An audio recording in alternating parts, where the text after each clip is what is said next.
Hello friends, welcome to EPG Pathshala. I am Dr. Anurekha Chariwag, Department of Sociology, Savitribai Phule, Pune University. Today we are going to discuss the module titled Agrarian Structure on the Eve of British Rule in India, Part 1. This module is part of the paper Agrarian Relations and Social Structure in India. This paper is coordinated by Dr. Manish Thakur of IIM Kolkata. In this module, we are first going to look into the whole system of revenue assessment, and this system of revenue assessment will be analyzed by using the work of very eminent economic historians. Further, we will also look into how the revenue system in Mughal India is organized, and based on that we will also look into how the agrarian surplus is kind of taken away by the ruling class. Why it is important for us to focus on agrarian structure on the eve of British rule? This is important because the present day agrarian issues has to be located historically.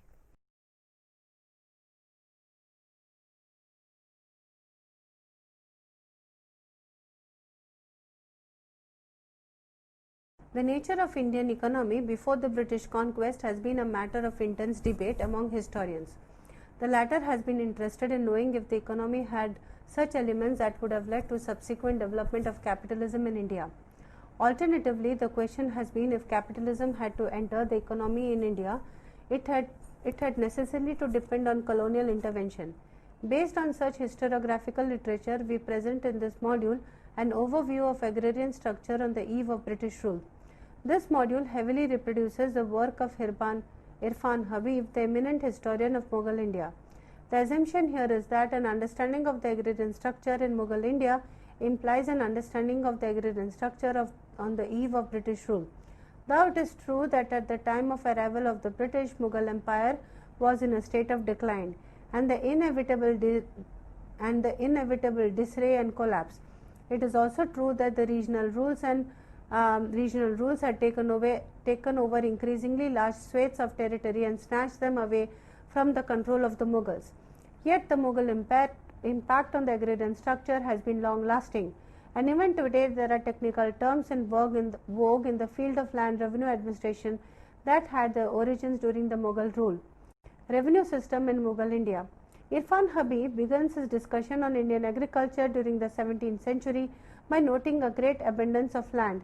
According to him, the extent of cultivation then was about a half of what it is about the beginning of the 20th century.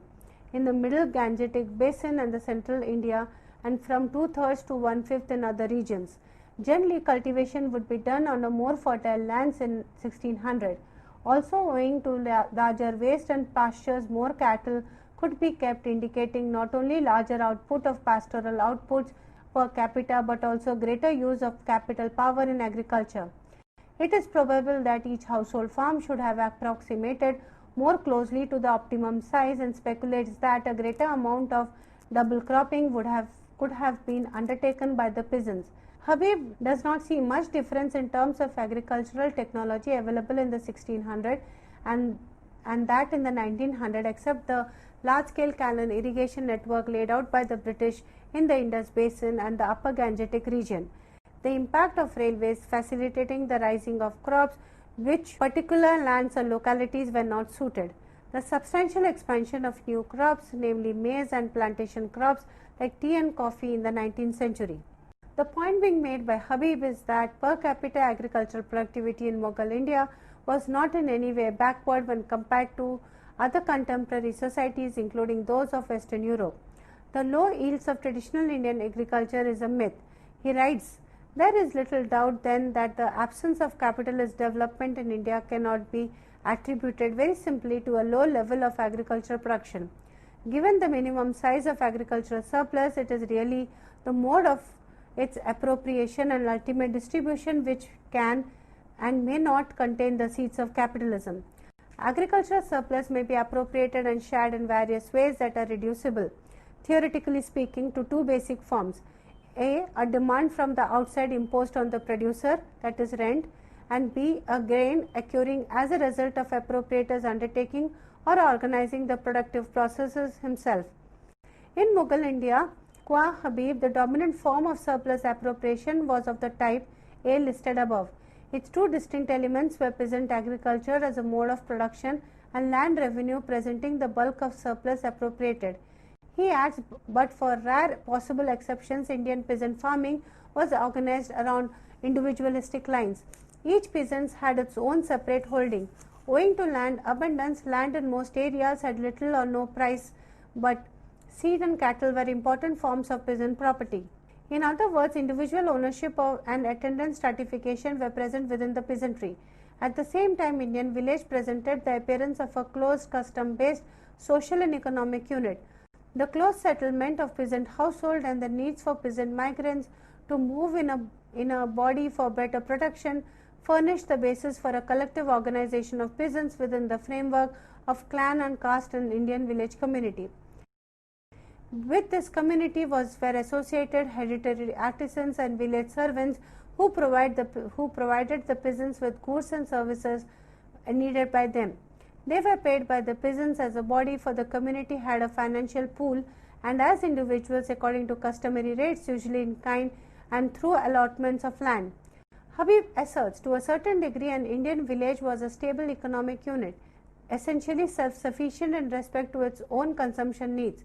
This was not to belie the individualistic organization of production and the economic stratification, but that must have existed among peasantry on various forms of customary economic transactions.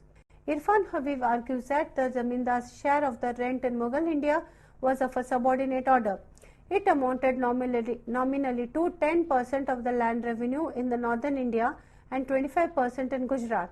In other words, it was a land revenue that represented the bulk of the rent mal, that is, land revenue was not formally speaking rent from the land but tax on the crop. It was basically a share of crop, and it was generally collected through an actual division of the harvest.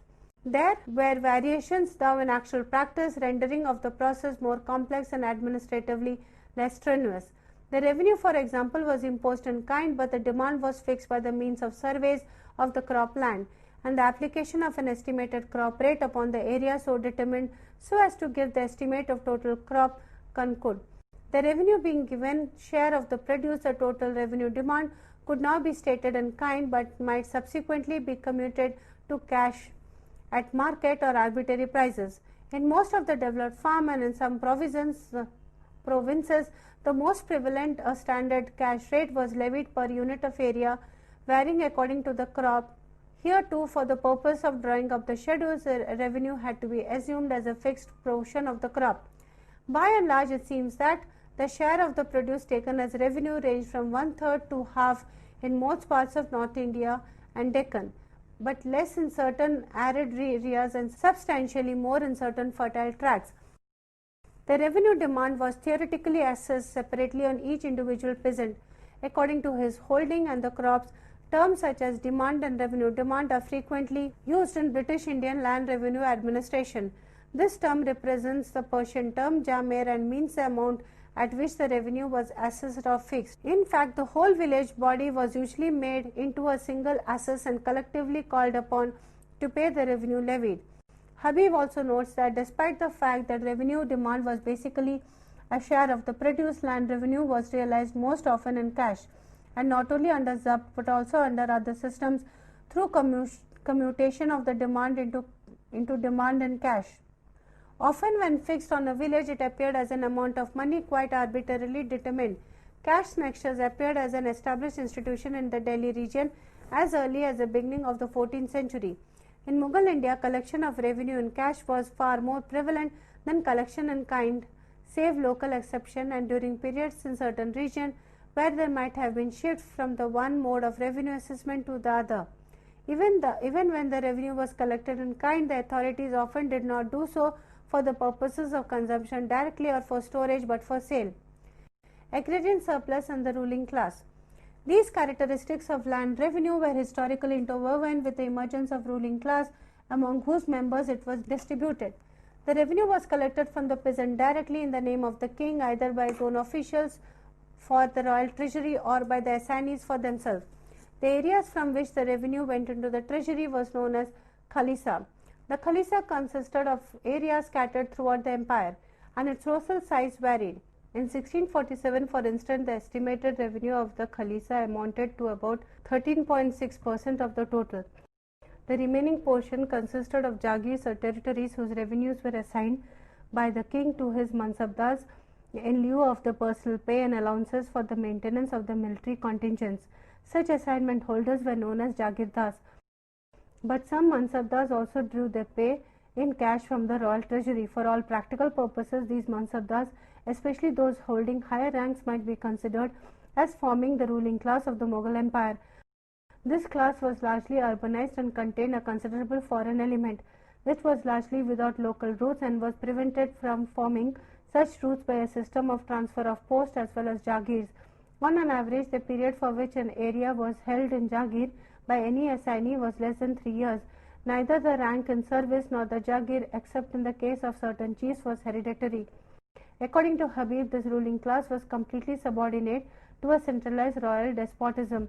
With the help of this ruling class only, the realization of the massive claim on the entire rural surplus of the country that the land revenue represented was realized.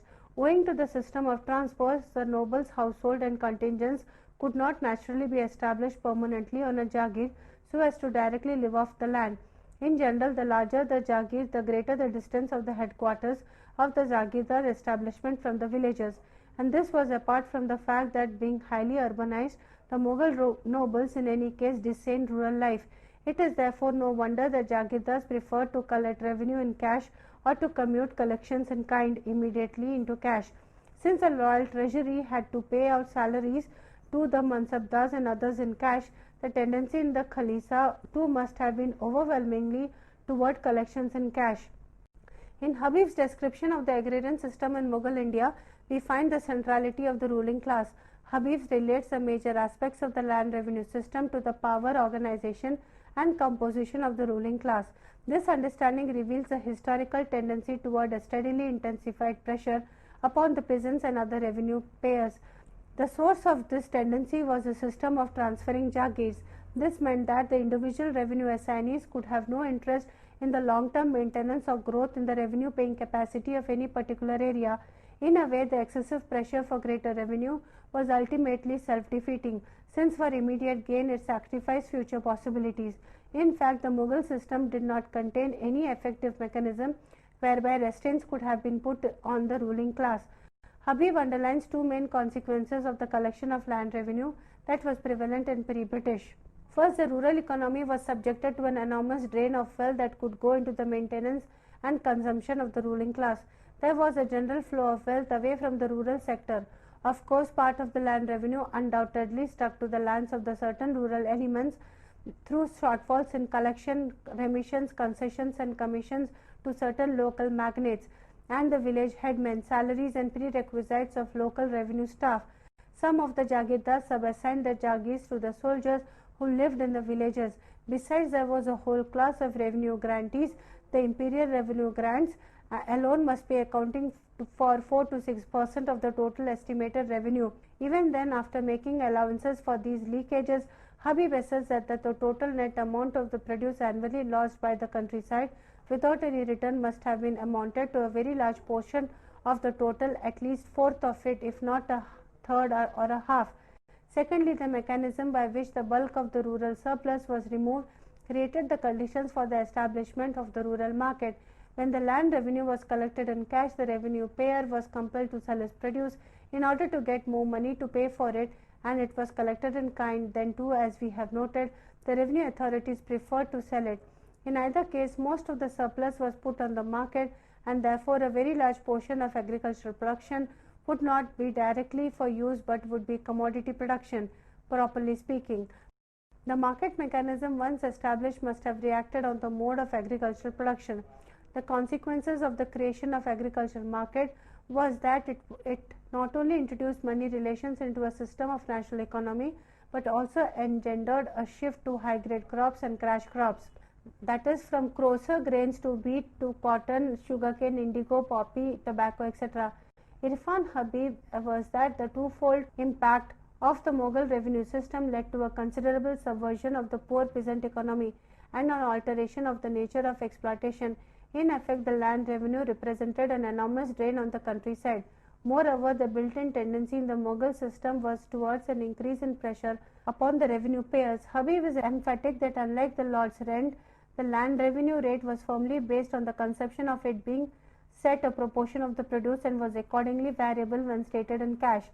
As a result, though agricultural prices appear to have risen during the 17th century, the revenue demand did not fall in real terms. Also among the peasant and the land revenue, being in essence a regressive tax, fell more heavily upon the poorer than upon the richer strata. When it represented a set of proportion of the produce, it is obvious that the peasant who produced less would have a smaller amount left to him than the one who produced more. It is also possible to argue that when each individual peasant was assessed separately, the village community was naturally bypassed and the individual was alone made to face all the risk as a revenue payer. This too should have led to economic differentiation.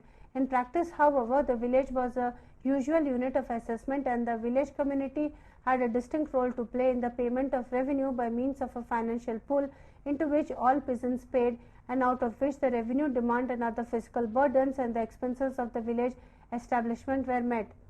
The picture that emerges from Irfan Habib's exemplary work on the agrarian system in Mughal India is thus complex. It reveals the degree of monetization and the degree of flexibility of the village community as an economic organization. It is also possible that the stronger and richer peasants would dominate the community and distribute the revenue demand at will among their brethren to the great detriment of the poorer peasantry. Individual assessment was often seen by the officials as a device to prevent such unjust distribution. Sometimes the whole village itself could be so heavily assessed that the peasant population was threatened with slaughter and enslavement in case the revenue demand was not met. In Habib's reading, in its initial impact, the tendency generated by land revenue was toward increasing stratification and pauperization of the poorer strata.